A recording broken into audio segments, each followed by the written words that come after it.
Hello again guys, it's Carly from the Poetry of Nice, and today I have a top 10 reseller supplies that I use every single day roundup video for you all. If you're new here, welcome. This is a channel all about reselling online. I sell on Etsy, eBay and Poshmark, and I do that while being a stay-at-home parent to 3 little boys 5 and under. So this channel is all about work-life balance basically. I share haul videos, what I've bought, I share sales videos so you can see what those items actually sold for.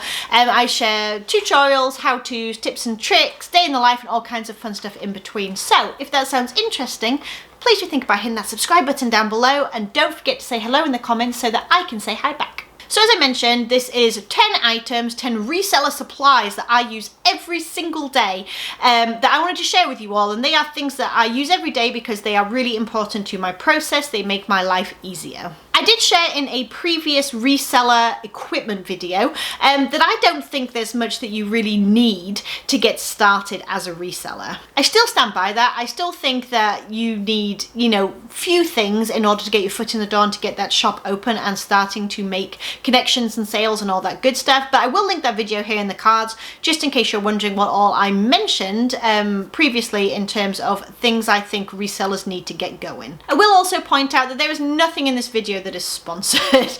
I will however link them down below, and they are affiliate links, just please be aware. But at least that way, if you want to have a click and actually see for yourself how much something costs, or from there you can browse and see if there's something that suits your needs better. Whatever you need, I'm just going to link it down below for the sake of hopefully being helpful to someone that is on the lookout for one of these items to make their own reselling process a little bit easier. Okay, number one is my big one. It is my Dymo printer. It is not cheap, absolutely not.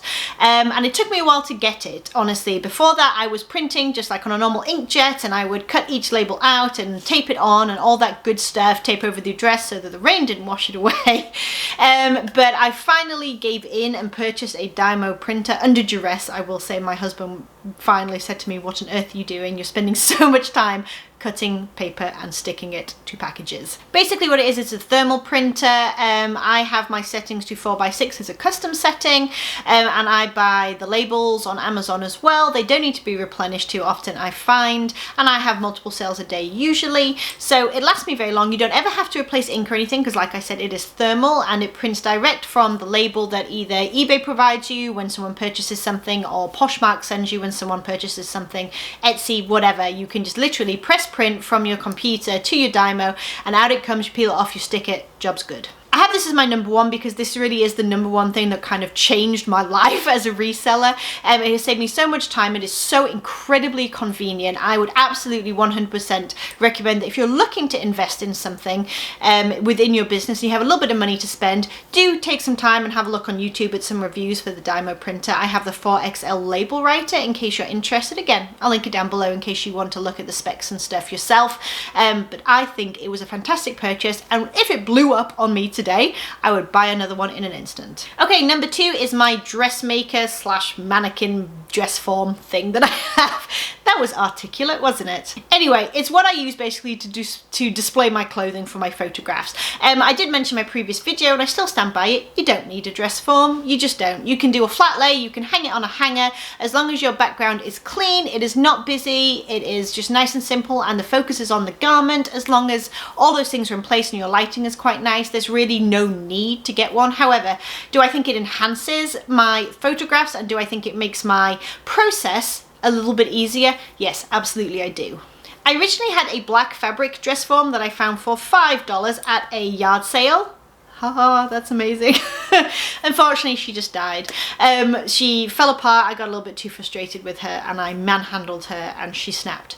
Literally. So after the feedback that a lot of people gave me on my cursed items video, which I'll link here, was basically a bunch of items that I just couldn't sell. A lot of people said my dress form being black, it really wasn't doing my items justice and I should think about moving to a lighter one.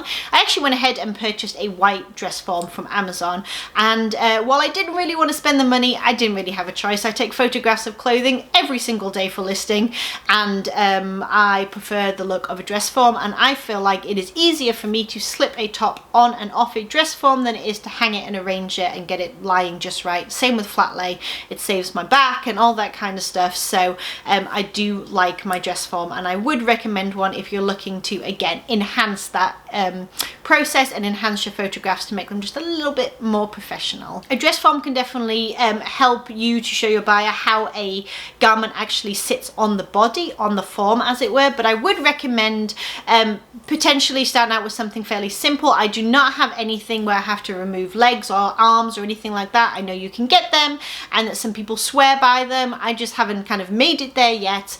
And again, my process is all about being simple, streamlined. I don't have all the time in the world since the kids are like circling me like sharks all the time. So I just like to keep things in a very sort of neat process that I can replicate and do in bulk over and over again, and therefore keep up with my daily checklist of things I need to get done to keep my business running. Next thing I'm going to mention is a fabric tape measure. If you're selling clothing online, you should absolutely be providing measurements within your listings, just so that your buyer has more information to make sure an item fits, and that you have that to stand behind if someone tries to return an item saying that it doesn't fit correctly. At least you can say that your measurements were in the listing, therefore basically you did your job. I say a fabric one because it really needs to be able to have the flexibility to move with the fabric, and I would buy a brand new one, and I would probably have several as well. Sometimes they do differ ever so slightly, they get lost, all that kind of thing, and it's definitely something that I could not do my job without.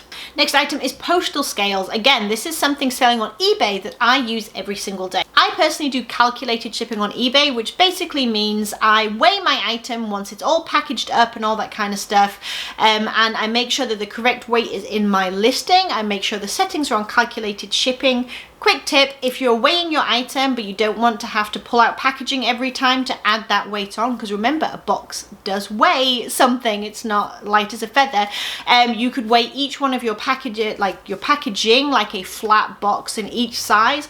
Make a note of the size, give it a name or whatever, and write down exactly how many ounces it weighs, and keep that as a little key on your desk. I keep it in my desk drawer personally, so if I weigh a pair of shoes and they weigh 2 pounds, I can open up my desk drawer and I can see that a shoe box weighs 6 ounces, so I know that my calculated shipping weight is going to be 2 pounds and 6 ounces. Therefore, it's going to be correct when my buyer pays. But I do use my postal scales every single day. I love them. It makes it so much simpler. I also do calculated shipping on Etsy as well, so that is a really useful tool for me. Next item is going to be a backdrop. I use this personally for flat lays, and when it comes to flat lays, I use that for pants basically, jeans and things like that, shorts, sometimes like bathing suits, and then also things like shoes or hats or belts, anything along those lines. I tend to use a backdrop. I actually have it just on my floor like a flat lay right now, and what I do for the smaller items, you know, if I'm not up above taking a picture like I would with a pair of pants sort of arranged nicely styled,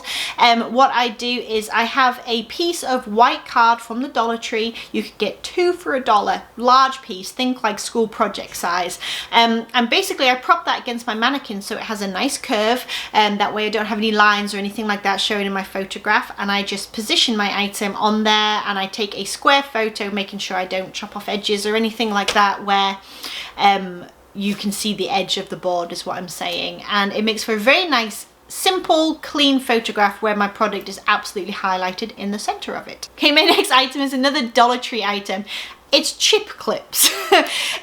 So you can get a pack of, I think it's like 5 or 6 chip clips, like the big plastic giant ones, and I buy those like by the pack, and I keep them right next to my mannequin, essentially next to my dress form, and then if an item is like a plus size and my dress form is a smaller size, I use them just to take a little bit of the bulk of the fabric away and to make the photograph more appealing. Now let me clarify, I do not use it to alter the fit of the dress, in terms of if it's a shift dress, I'm not going to clip it in a way where it makes it look like it's a fitted sheath dress to my mannequin. Although that may be tempting because it looks better, I don't want to give my buyer the wrong impression of how a dress is going to sit. I'm literally talking about if it's too large a piece or something like that for the specific size of my mannequin, I'm just reducing a little bit of that fabric so that I have some straighter lines and it's a little more contained within the photograph, and it's still giving the idea of how that is going to fit on a human form. Next is stain remover. I personally use OxyClean spray, and then I have an OxyClean powder as well. So if I have a particularly stubborn stain, I put on the spray, I put on a sprinkling of the powder, I put on another layer of the spray to kind of keep it in place, and then I let it sit for 24 hours. More often than not, like 90% of the time, that will lift a stain, even if it's one that seems like it's been there forever and it's never coming out. That seems to work better for me than just the spray alone. That's just my own little trick. I know some people do things with like hydrogen peroxide and Dawn and baking soda and things like that. I probably will try that soon in the future for stubborn stains, because again, some people swear by it, but this is my own little trick. And I always have a like stash of stain remover put aside, so that if I'm bringing in a haul and I realize there's a stain, I can treat it right away, so that by the time I am ready to take photographs, the item is pretty much prepped and ready to go. I don't use it on silk or linen. Those things tend to need more care, often dry cleaning or hand washing. Just bear that in mind. Check your fabric content. And then if it's always on hand, if I'm suddenly photographing an item and I'm like, oh no, there is a stain and I missed it, I can treat it really quickly, and it really doesn't slow down the process too much. The next is a free service. It is the USPS postal pickup service. I'm going to put this in my like tools video because it is a tool. It's something that I utilize every single day, except for Sundays. But basically you can go online to USPS.com and you can arrange a pickup from your door by a postal carrier. So if you have multiple packages and you don't have a way to get to a post office, I have 3 little boys, it would be a circus trying to get all my packages into a post office with them in tow.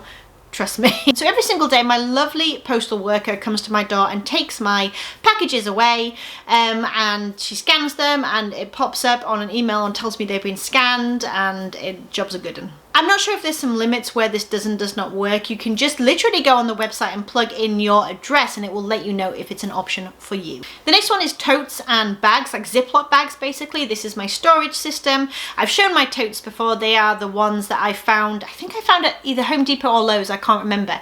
And they're fantastic because the lids come off just like any other would, but they also have a little door on the front that you can open. So when they're stacked high, like I have them 4 high just because of space in my garage. I can just open the door and take my items out rather than have to unstack them to take the lid off. Unfortunately, they don't have them in stock right now, and I've been desperate to link them, but what I will do is see if I can find anything comparable and link that down below to be helpful, because I know a lot of people ask about them.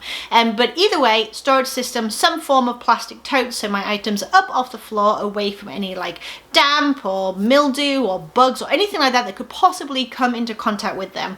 And the same for the Ziploc bags. Not only do the Ziploc bags have my like inventory numbers on them so that I can find my items really easily according to what number I have in the listing, they also serve as a way to protect the items, again from damp and things like that, but also from each other. When something is stored in a tote, if I have something that's like beaded or it's particularly delicate fabric or anything like that, I don't want to risk it having any friction with another garment beside it that could potentially do damage in storage, and then when I pull it out to ship it to a buyer, that would not be a good situation if it has somehow got damaged while I had stored it away.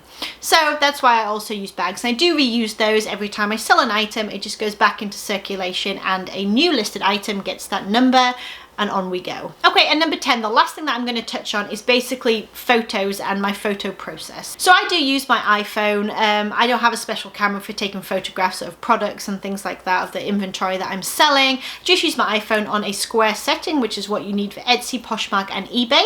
I also have Google Photos on my phone, and it's all hooked up, so as soon as I take my photographs I can refresh it and it will go straight onto Google Photos, onto my Google Drive.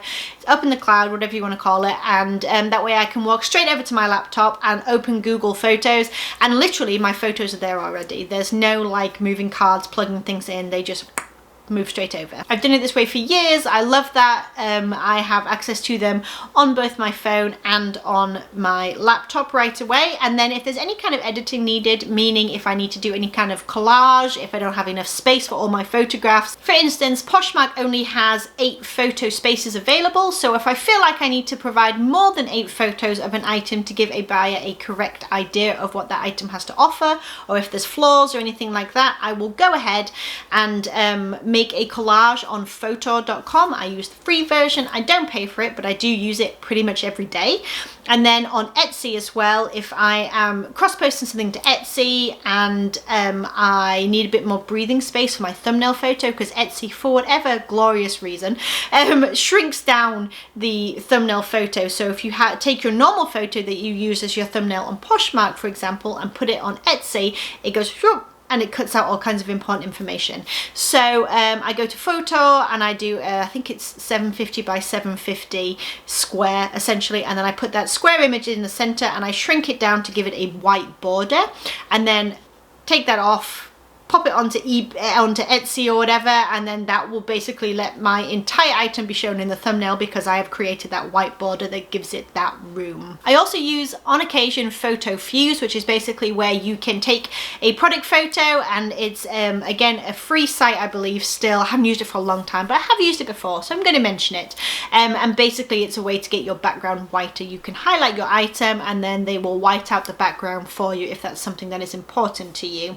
I haven't worried about that for quite a while now. It's just an extra step I don't feel like I want to take. But if you are looking for an online tool in order to enhance that background and make it whiter, it might be a place to go ahead and start looking, and I'll link that down below as well. And an honorable mention right here at the end is going to be my little like decorative plaque thing that I have in my photographs. If you don't know what I'm talking about, you can look at my closet, or I don't know, but basically it's like a little letterboard that has my business name and a little sort of faux succulent, and I use that in my photographs, like my flat lays and things, just to give it some consistency, give it some branding, and honestly just for fun because I really like it. So I'm going to mention that because it's in no way a necessity and it doesn't really enhance my life or my process in any way, but I do use it every day, so I figured I'd just stick it in here at the end. Alright you guys, that is my 10 reseller supplies that I use every single day. If you have any supplies or tips or tricks or anything like that, any equipment that you use that you think has changed your life as a reseller and streamlined your process, please do think about popping them down in the comments so that we can all learn from each other. If you enjoyed this video, please do give it a thumbs up. If you have not subscribed yet, please do think about hitting that subscribe button down below, and I will talk to you all in the next video. Bye you guys.